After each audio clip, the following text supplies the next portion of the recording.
Welcome to 49ers After Dark. We're your host, Grant Cohn, and Jessie Naylor. Jesse's the man who created that brilliant intro.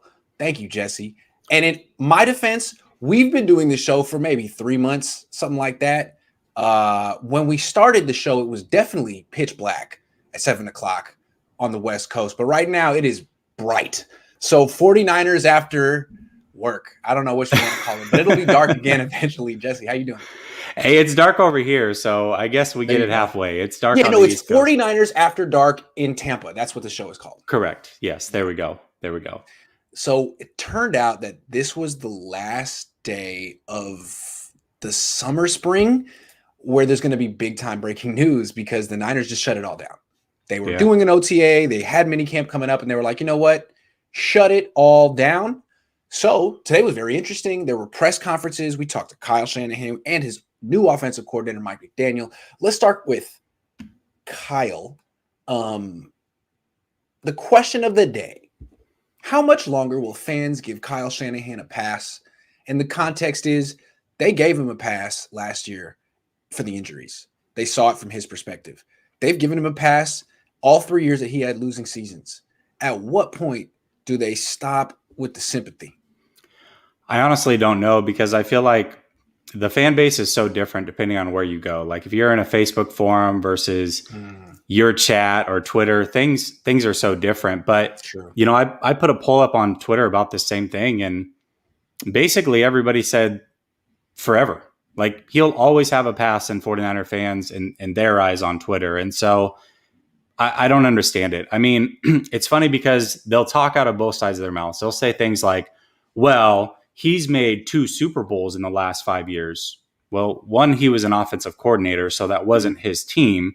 But then they will also say that he deserves all the credit for that Super Bowl, but he deserves none of the credit or none of the blame for the injuries. It's like, well, you can't have it both ways. You can't talk out of both sides of your mouth. If he's an offensive coordinator and he deserves all the credit for taking that team to the Super Bowl, well, then as a head coach, for injuries, for drafting certain players, for all the team decisions, he's the one that hired Lynch. So he deserves blame for a lot of it. And I don't know what it is. I mean, I like Shanahan. I was extremely happy when they hired Shanahan. I still think he's the right guy for the job, but you can have it both ways.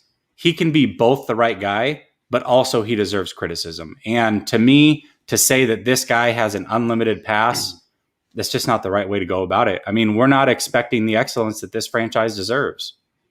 Agree. I don't think he has an unlimited pass. Niner fans, maybe their fans are always optimistic in June. You're supposed to be. They haven't lost any games yet. And yes, they've had injury issues, but they haven't lost any other cornerstone players yet. So fans are going to say, hey, chill out. It's June. That's fine. But at the same time, I know how fans are. They don't have that kind of patience. You can't, you'll be patient for years. They'll give a guy 1 year. All right, man. Okay. There were injuries. 1 year though. If it comes back again this year and George Kittle goes down again and Bosa doesn't really play much and this thing keeps going, I think fans will lose their patience. And I don't think that Kyle Shanahan will get fired this year, but I think that he will be placed on the hot seat because to me, it's not the hot seat isn't necessarily an owner thing. That's a fan thing. That's really your fan base turning on you.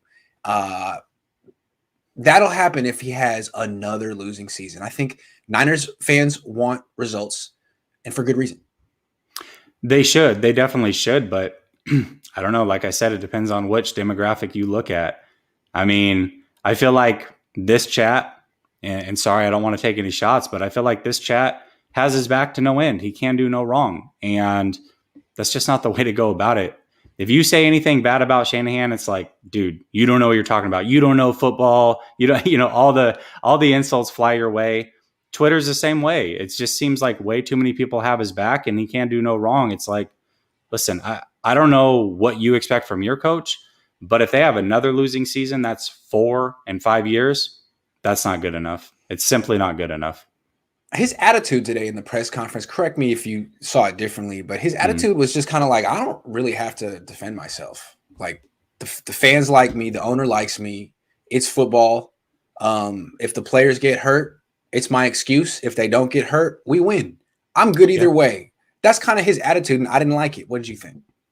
No, it was too nonchalant. I mean, I liked your impression of him, the leaning over. That's, whatever. It was better than I thought it was going to be. It was actually his pose, right?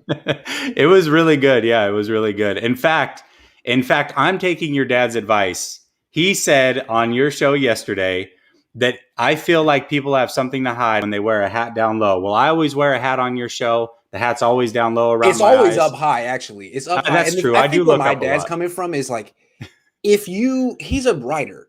So if you sense a character trait in someone, you look for something that symbolizes it in their appearance. So Kyle is evasive by nature. Yeah. So what is the emblem of that trait? Well, his hat. You're not that way. You're open. So the hat is different. It takes on different meanings for different people. It's the other way. It's not like he wears a hat, therefore he's evasive. He's evasive, and you can see it in his hat. Anyway. Yeah, absolutely. No, I agree with that. I just thought it was kind of funny. I'm like, you know what? I'm going to go hatless just for Lowell. I hope he's watching. You look younger hatless. Thank you. I appreciate it. You look good. You look good. I appreciate it. Yeah. Yeah, man. I mean, for me, Kyle Shanahan, I don't know. He seemed nonchalant, way too nonchalant for me. He didn't seem to address the situation at hand.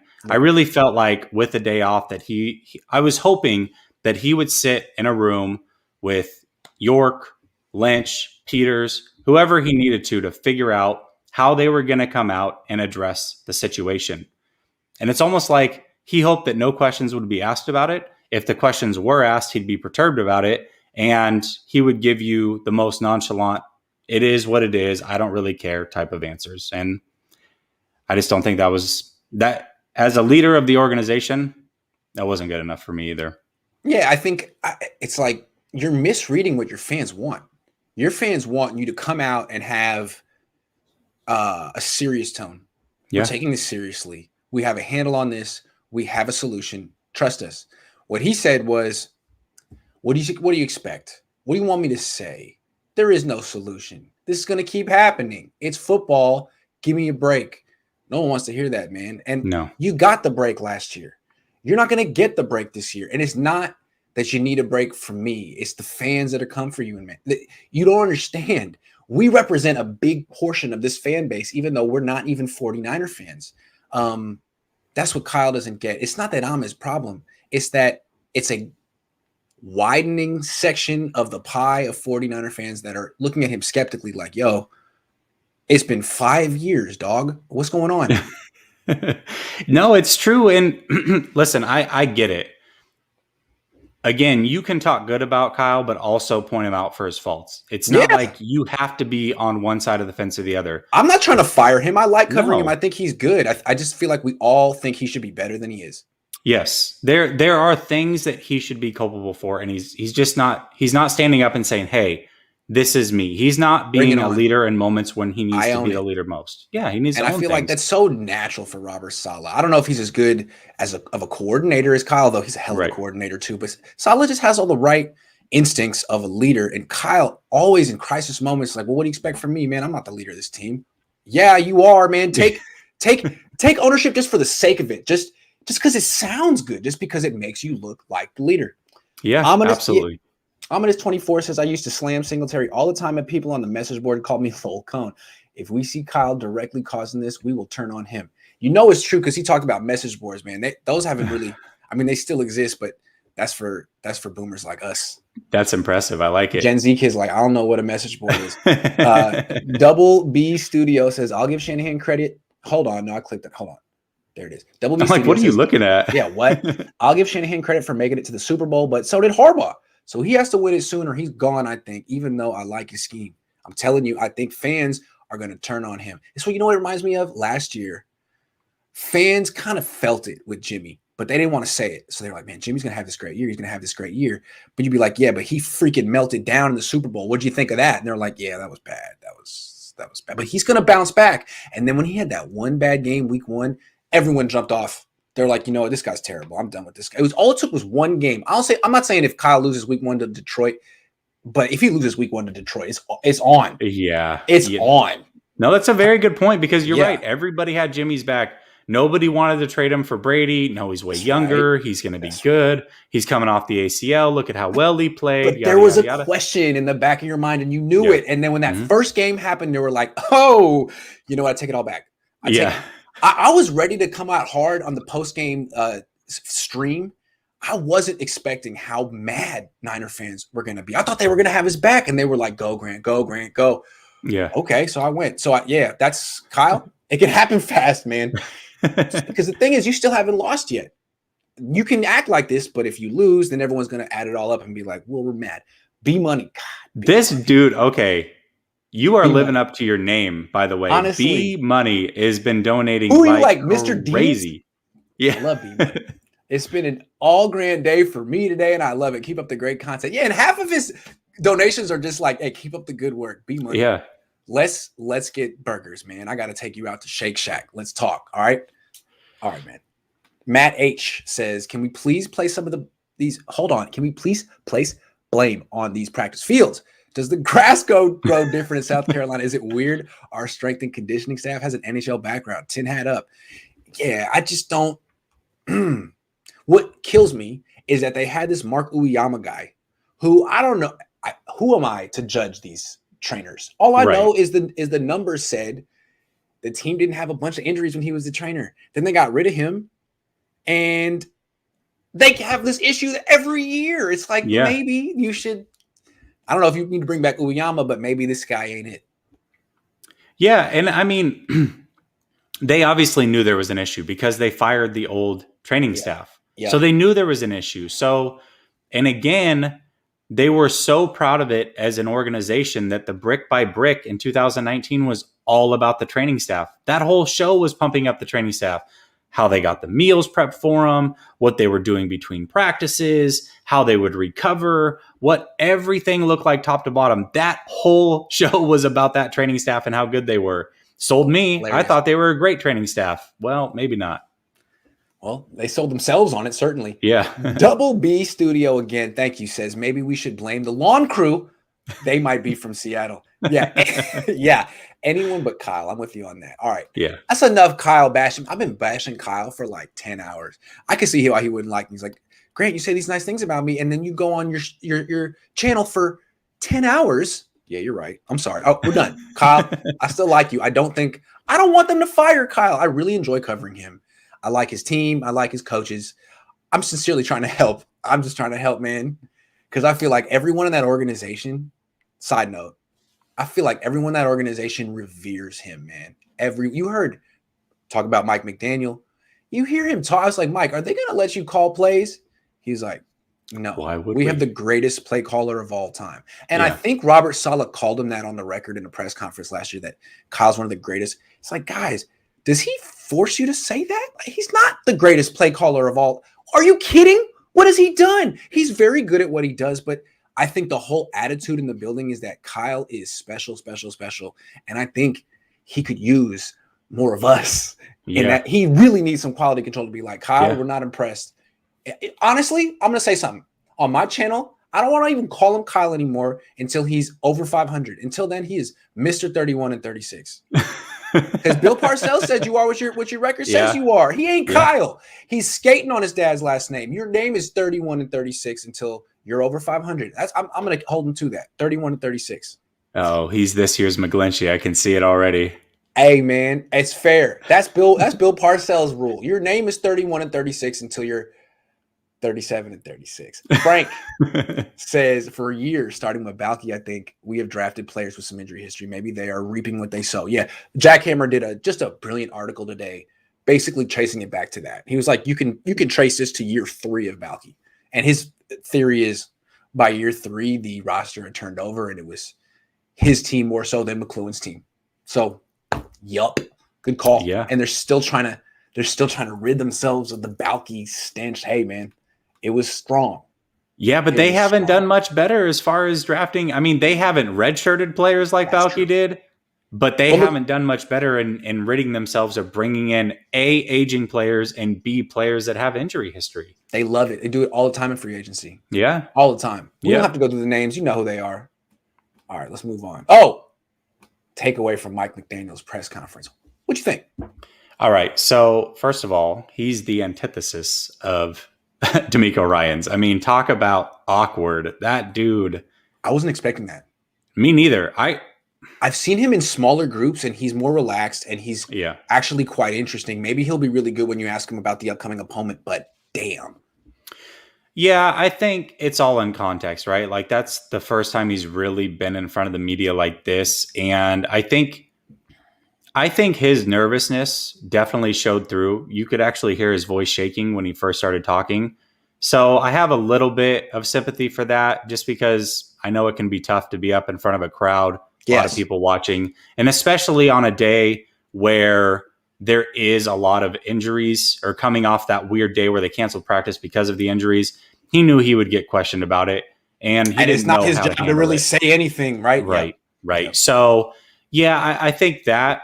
I also think that I gather why Kyle Shanahan likes him. Okay. Oh yeah. So first of all, he's a hype man for Kyle, right? Why would anybody else call plays? He's so great at it. But at the same time, you can tell that he's very analytical. And maybe he's the guy that is great at charting plays, figuring out laws of averages. Hey, this team runs this in these scenarios. Like maybe that's his strength. I'm sure he's great. Yeah. I'm sure he's great at what he does. Yeah. But he's just awkward in front of the camera. And, hopefully that will subside as time goes on. But definitely very, very different than D'Amico Ryans. Very different. I mean, it's just to me, I don't know this guy. And for the last 4 years, I've been thinking like, kind of bugs me that Kyle, I know me and Kyle have a lot in common. The nepotism thing with Kyle bugs me. I'm a nepotism guy, so I shouldn't. But Kyle, it's like, okay, look at you and look at McDaniel. They're the same age. Mm-hmm. And you are Mike Shanahan's son. This dude is not. And he went to Yale. And he's really smart. And he's in your shadow the whole time. And he doesn't get pushed ahead and you do. What's up with, like, he is the ace up your sleeve. So what is it about this guy? Oh, I get it. It's not, I totally get it. It's not really a Kyle thing. It's a McDaniel thing. Yeah. He's never going to be a head coach unless he totally changes his person. That's fine, man. That's fine. Maybe, I personally feel like Kyle has been over promoted. Not everyone is cut out to be a leader, and that's okay. Some people are attention to detail people. Some people are big picture people. That's fine. This guy is definitely an attention to detail person, and his attention to detail might far surpass Kyle's. So all I feel is he's going to be here for a while, as long as Kyle is, and that's a good thing.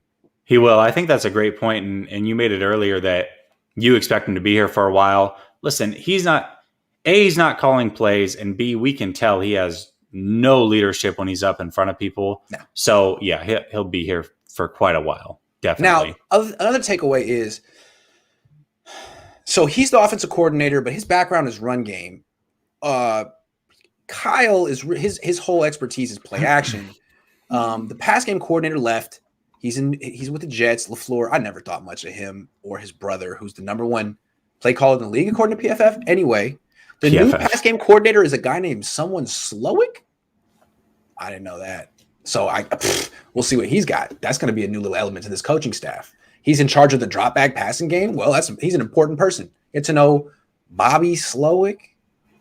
Yeah, Bobby Slowick. I don't know much about him. I'm thinking he's a wide receiver who used to play for Kyle, probably. Guessing, probably a wide receiver who played for Kyle at some point. Yeah, I mean, it doesn't really matter because Kyle clearly runs the show anyways. So what do these guys really do? I mean, they're kind of figureheads. Again, to me, they're stat gatherers. They are situational type guys. Yeah. Legwork with game planning.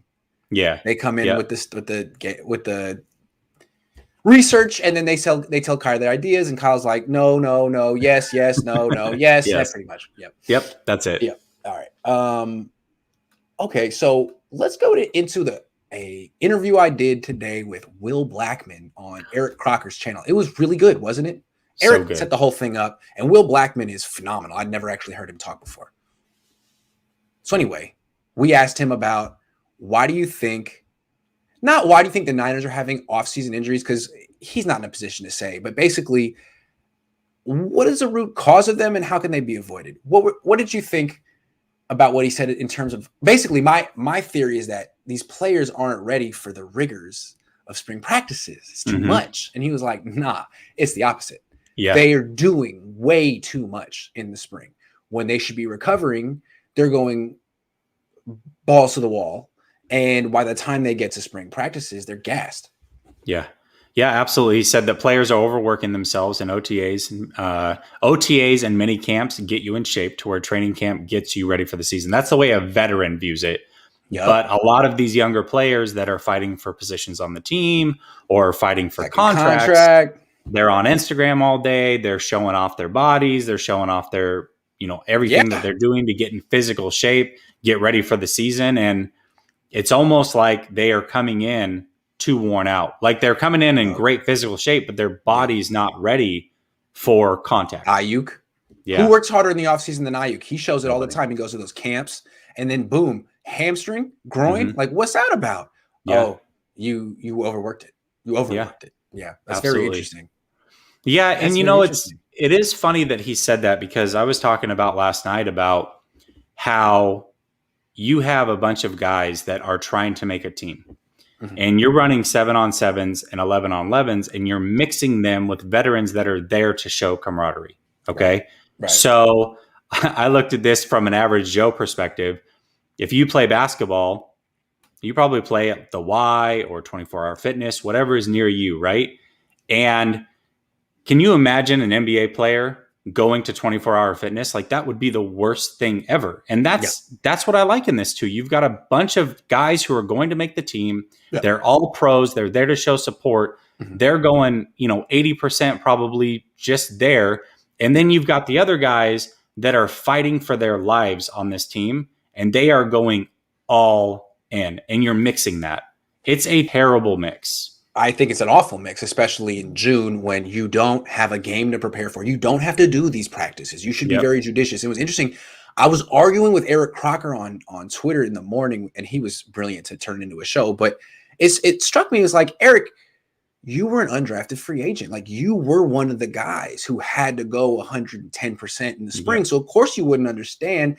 And it's fine. I mean, it was what you needed to do. I'm sure you needed to create an impression over the entire offseason, not just a few weeks in camp, but still, there's a whole different class system on these teams. And Tavarius Moore, Justin School shouldn't really be mixed in with these other guys. There's a whole different emphasis. So it's an interesting thing that Will Blackman said. Yeah, it is a very interesting thing. And I think you brought up a good point earlier, also talking about how all these guys were in contract years, basically. Yeah. Or fighting for a roster spot. I mean, we're not talking about the injury-prone players, the dudes in their 30s. The dudes. No, these are guys who are trying to make the push. Absolutely. So, yeah, interesting. Very interesting. Be careful, Ross Dwelly. That dude looks yoked. A lot of these guys, Jawan Jennings, he looks like a totally different man. A lot of these young guys that remake their bodies, be careful, guys. Recover. Be careful. Yeah, absolutely. All right. Other interesting things that we learned. So Will Blackman said that he can say for sure the Seahawks do a great job of what the Niners don't do a great job in. Now, I'm not placing blame, but we see the results with the 49ers. Will Blackman was with the Seahawks, and he said, you have no idea how detailed they are with all the different things you need. And it's like, they'll tell you specifically. He said that they found out that pineapple was bad for him in recovery. Only him. It wasn't like it was just the way it reacted to his body chemistry. Made his body swell, yeah. So what did you take away from that? So 2 things. One, the quote that I wrote down was Pete. So he's talking about Pete Carroll here. Pete has a guy who literally tells him how much to push or not push guys. They wear devices to track this stuff. That's word for word what he said. He also said that Pete has a lady who tests the players for food. So a nutritionist that's next level, tracks their food and sees what helps and hurts their bodies. Right. And he said that was unique to Seattle. Now, what he did say is a lot of soccer teams will do the very same thing that Pete does. Good. But he can tell by this tracker if their body's ready to be pushed or if it's not ready to be pushed. And if you go look at Seattle's injury history, they're one of the lower teams as far as the injury chart over the last 6-7 years. It's no surprise. And it seems to me that this particular type of technology and approach would really do a good job of eliminating the injuries in practice. Because again, the head coach is in control of how hard you're pushing the team, specific players. In a game, if you're on the field, you got to go. There's nothing you can say. But in practice in June, that's all up to the coach. He should know who he can push and who he can't. Maybe Pete Carroll would have known, hey, Tavarius Moore can't go today. He might think he can go today. He can't go today. Maybe he would have known. So it seems to me that while it is a thing, Blackman made it a real good point. It's about professionalism and personal responsibility. It's also about how an organization chooses to emphasize the issue. And you hear Blackman talk about how the Seahawks emphasize it, and then you hear Kyle Shanahan be like, hey, man, it is what it is. It's football. What do you want from me? It's clear as day that there's a different emphasis from organization to organization. So, Kyle, you want to know why this keeps happening? Because you haven't made it a point of emphasis the way Seattle has. Well, I actually reached out to a strength and conditioning coach on Twitter, and I'm trying to get him on the show. But I was reading through his tweets, and one of them really stood out to me because it was basically in line with what Blackman talked about today. He says a few tips for improving your performance in the gym. Oh. Put more effort into your warm-up, prioritize sleep, don't destroy yourself every session, make sure that you are hydrated, and have a plan, follow a program. 3 out of the 5 things that he just basically laid out are rest and recovery items. Yep. Get good sleep, make sure that you're eating right, and do not kill yourself every session. Like that's that right there is basically exactly what it comes down to. And this team doesn't know how to do it. Now, the other thing that Blackman said that really stood out to me, and it's funny because I feel like him and Eric took the approach of, hey, this is a lot on the athletes. You cannot blame the team. That's what I gathered from them. Yeah. And I disagree completely because what they kept saying is coaches would say things like, you need to take care of your bodies. And they thought to themselves, I don't know what that means. Yeah. Like, I get it. I understand it, but I don't know how to do that. Teach me. Like, hey, be a pro. Yo, teach me. Right. I'm 22. I've never been a pro. I was at Boston College last year. Yo, give me a hint. Give me a blues clue.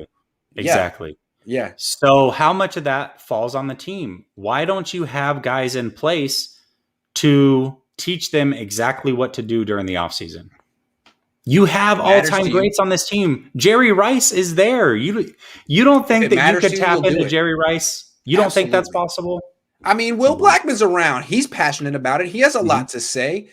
There's people that could help, but it doesn't seem like a real – and to me, I don't think it is a point of emphasis on the 49ers. To me, the point of emphasis on the 49ers is bigger, faster, stronger. They do a good job with that. Look what they've turned George Kittle into. My God. Yeah. In 4 years, he looks like a totally different animal. Fred Warner, too. I mean, look at the before and after with some of these guys. They do a great job of pumping people up. But in terms of recovery and conditioning, I don't think that the track record's so good. Maybe they're overemphasizing strength and bulking up. And maybe they're saying, if people get hurt, oh well, fans will give us an excuse. I think they need to. Maybe it's a choice. You know what? We're gonna just push these players and tell them get as strong as possible. And if they get hurt, say la vie. I hate to think that's what's going on.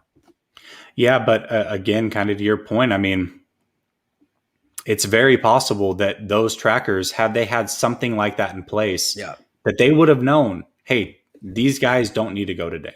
They're overworked. And being a guy who is really into combat sports, you see it happen a lot with fighters. They come into a fight. You see all the training camp, all the lead up, and you're like, man, this guy, he's in great shape. He's ready to go. And then they show up on fight night and they don't perform. And you're like, what is going on? Well, they were overtrained. They just worked too hard. They peaked too early. And by the time it got to fight night, they looked atrocious. And that's what's happening a lot with these young players. That's what we're seeing. Yeah, I'm trying to use it's like overcooking a steak, man. Like they're well done. You're totally overcooked. The juice is gone. It's gone, man. It's over. Yep. Ryan says Bobby Slowick has only been an offensive coach since 2019. Before that, all defensive positions. Concerning. No, that's actually a good thing. Interesting. I think that's a good thing because Kyle Shanahan actually came from the defensive side of the ball. His history is being on the defensive side, and what you see is a guy that knows how to put defenses in positions to make bad choices because he knows what their assignments are. When you're a defensive coach versus being an offensive coach and growing up that way, if you're an offensive guy, you're drawing up plays. That's fantastic. But you don't know the rules of defensive players necessarily.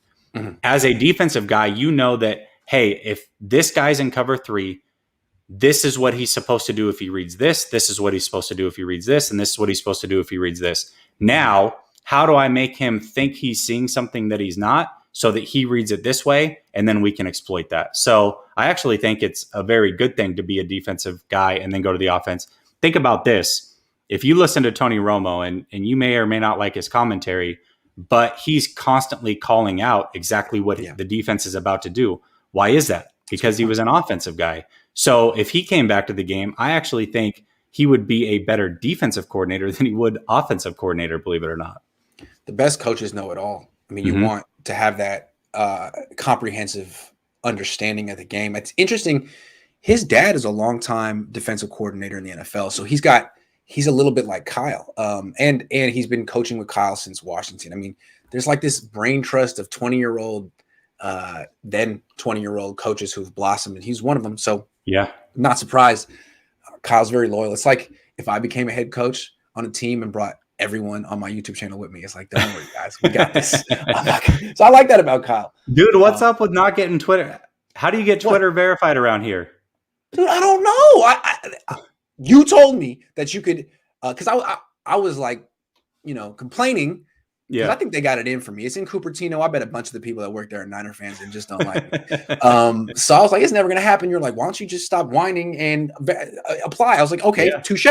And then I did. And they got back to me. Were like, you do not fit the parameters at this time. I felt like Isaiah Thomas. I was like, I definitely met the qualifications, but what are you talking about?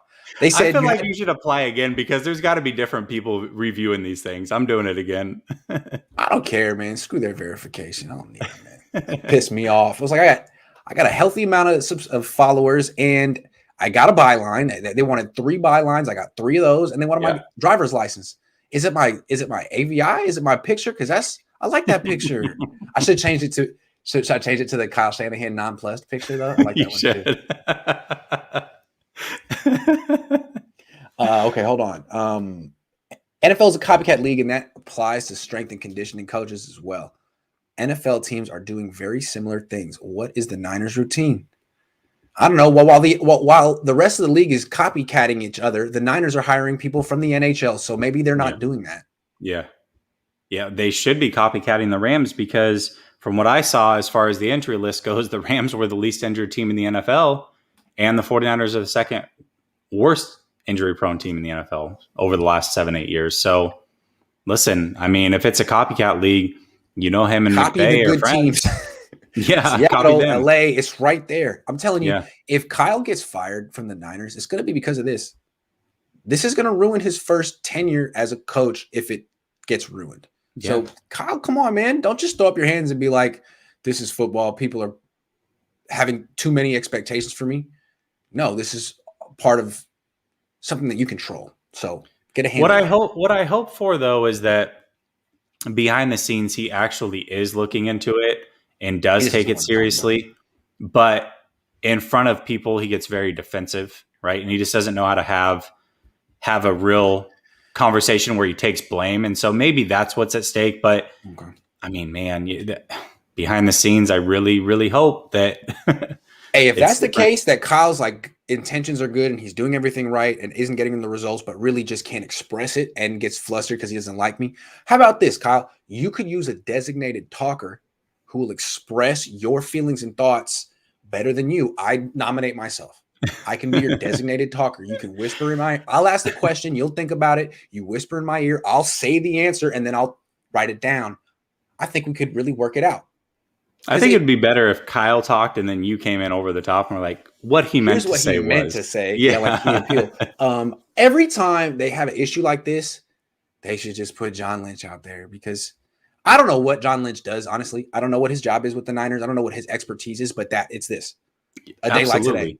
A day like today, man. Go out and say the right thing, baby. Strike the right chord, hit the right notes. He does it. And Kyle's over here being like, I don't do this. I don't have to. Yes, you do. You're not above it. You're 31-36. Your name isn't Kyle Shanahan. You're not above it. Shanahan's like the devil on your shoulder, while Lynch is the angel. Listen to Lynch. You can wear a hat at your press conference. Who cares? Okay, final takeaway. Wear it lower.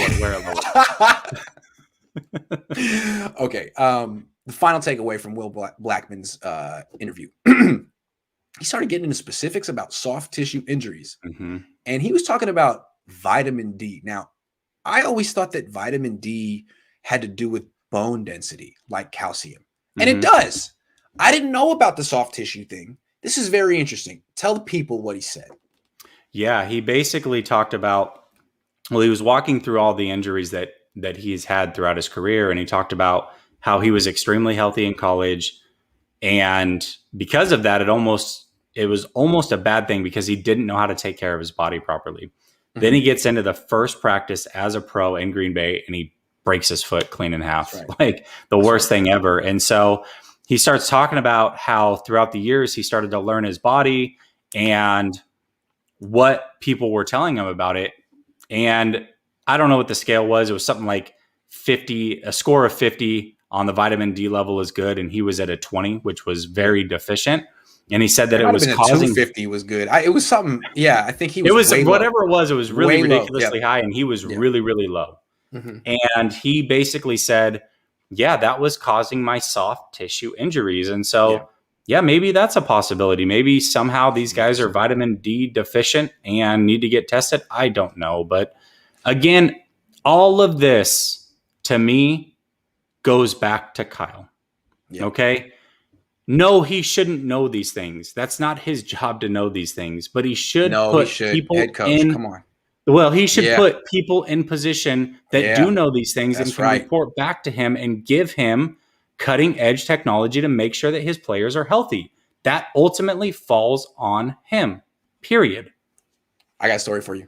All right. So remember when Jimmy Ward was breaking bones? And I asked, is this a milk-related issue? I asked Robert Saleh if it was milk-related. I also asked if it was vitamin D-related. So I knew about this. So here's how I knew.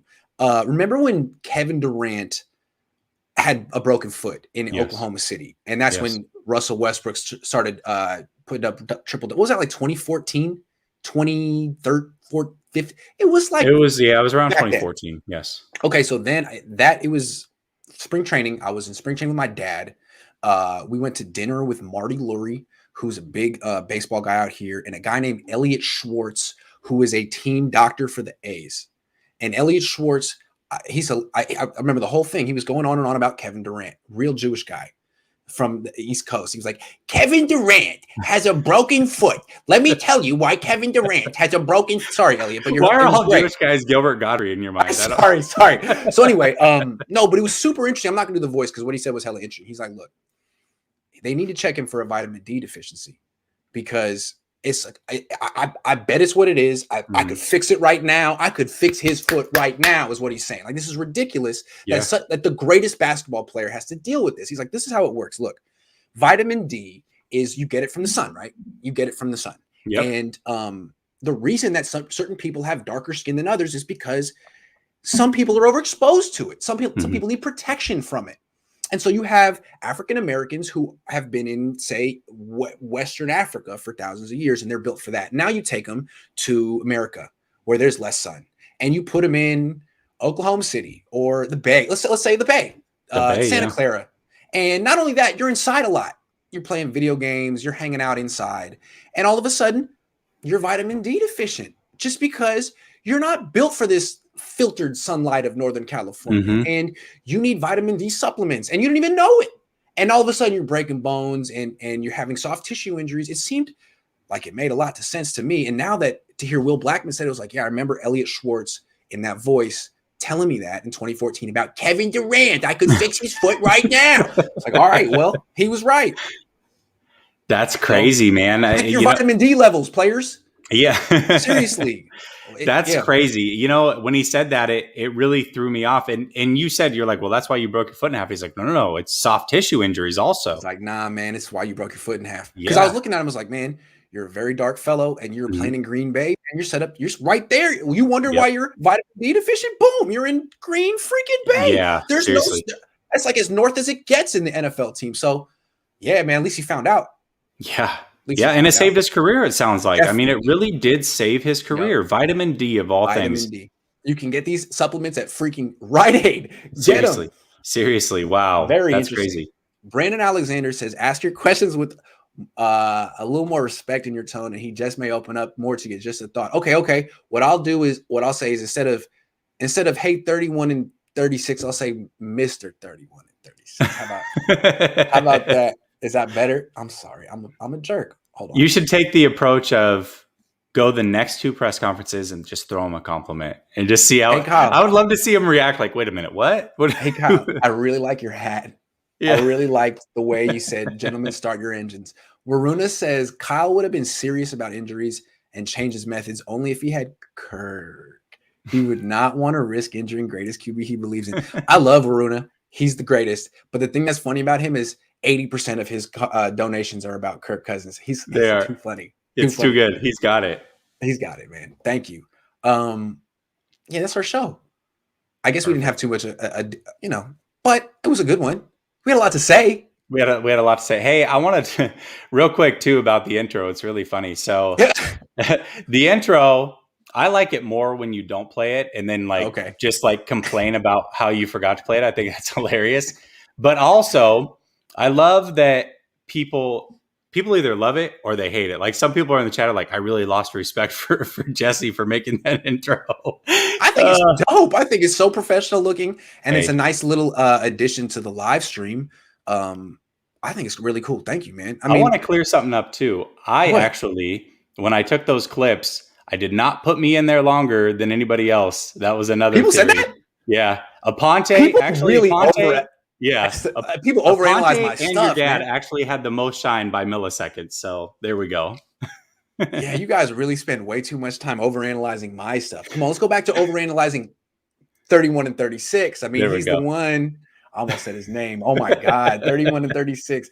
Guys, thank you so much for watching and tolerating the slander that I put on your head coach. You know I like him. I'm not trying to run him out of town. It's all love, and it's quality control. I take it seriously. I take my job very seriously, even when we're not wearing quality control jackets. It's a lifestyle. It's a way of life. Quality control is not a jacket, Grant. It's a lifestyle. You paid for what stuff? What happened, Philip? Yeah, what's the question? Did I miss? Well, Lucky Worlds. I think Mike McDaniel. His name is Mike McDaniel, but no one's ever going to know that. I think Mike McDaniels will be like Bobby Turner was to Mike Shanahan. Never will be a head coach, but seems smart. Doe. Oh, yeah. I definitely think he seems quite smart, though. No, he's Spock, man. I was thinking of him as he's to Shanahan what Vish is to me, but Vish is much more presentable than Mike McDaniel. Vish can definitely stand on his own. Mike McDaniel is a backup man. He's the guy in the corner. Yeah, but that's okay. That's all right. Oh, there it is. There's Philip's question. I see it. Okay. Philip Hammer. This is Jack's son. Okay. Oh, Philip Hammer. There it is. For real? No, I don't know. I'm just throwing it up there. Oh, my bad. Philip missed question. All right. Hold on. I found it. Okay, it's up pretty far, but you can get to it still. Okay. All right. My bad, Philip. See, this happens sometimes. I got your back, Philip. I'm gonna get it. Oh, snap. He flipped out too. I would too. $4, $4.99. I would too. Is the strength and conditioning coach Shanahan's or York's higher? Ooh, good question. Is the practice field comparable to Levi's? They should hire a UEFA groundskeeper. These are all very good questions. I understand why you wanted me to address it. I gotta think it's Shanahan's hire. Imagine Jed going to Kyle and be like, hey, this is what I want to do. This is what we're doing. There's no way. He just says yes to Kyle. So it's Kyle's. Is the practice field comparable to Levi's? It's next to Levi's, but the practice field has been there since like 1990. It's hard. Is it grass or turf? It's grass. Grass, okay. It's been the same grass since I've been there.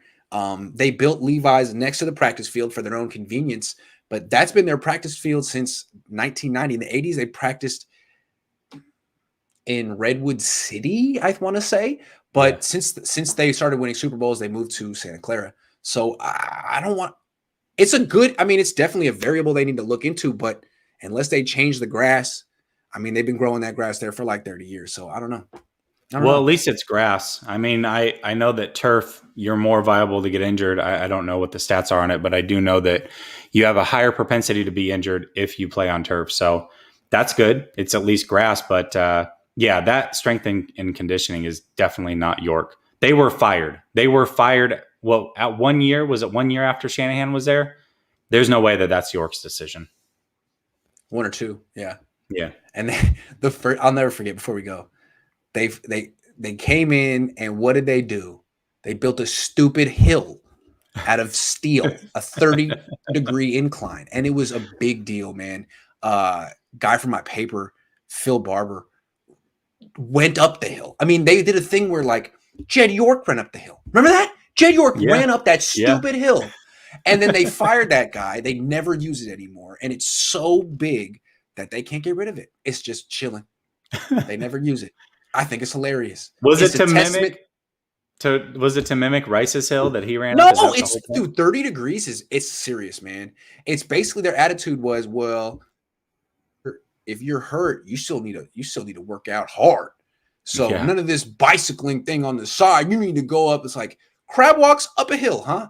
Okay. None of the players like to do it. Imagine watching, 270-pound men try to do that. It's like, it was hilarious, and now it's gone. I mean, now it's no longer in use, and it's just standing there. It's a monument to their incompetence. What do you do after that? You play the Oklahoma drill? I mean, this is 6th grade football stuff right here. What are you doing? They used to make the guys crab walk up it backward, and they would make them go up, around, down in squares. Mm-hmm. And Aaron Lynch was the only one who said, "Screw this." He just got up and left, and I was like, "That's the coolest thing I've ever seen."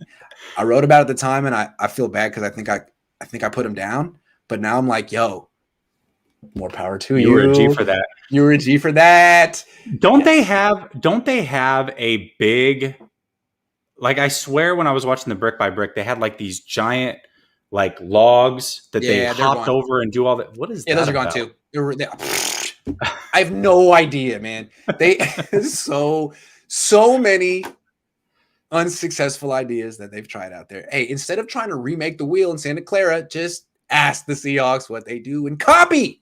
Yeah. You're allowed to copy their work. We encourage you to copy their work. Yeah. Oh my God. Exactly. Philip Hammer, great first question. Say hello to your dad, Jack. We miss him.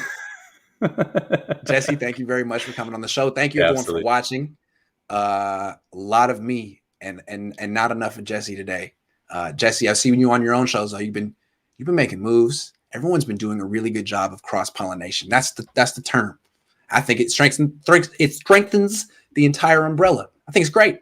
So if you don't already, subscribe to Jesse, and subscribe to the people he goes on the channel with, because we're the best 49ers analysts out there. All right. I said it. Absolutely. Absolutely. All right, guys. Last Second Sports, just so you know. Sports. That's right. Last Second Sports. Thank you for watching. We'll be back next Wednesday. 49ers After Dark in Tampa, or 49ers when it's still relatively bright out in the Bay Area. Thank you very much, everyone. Take care.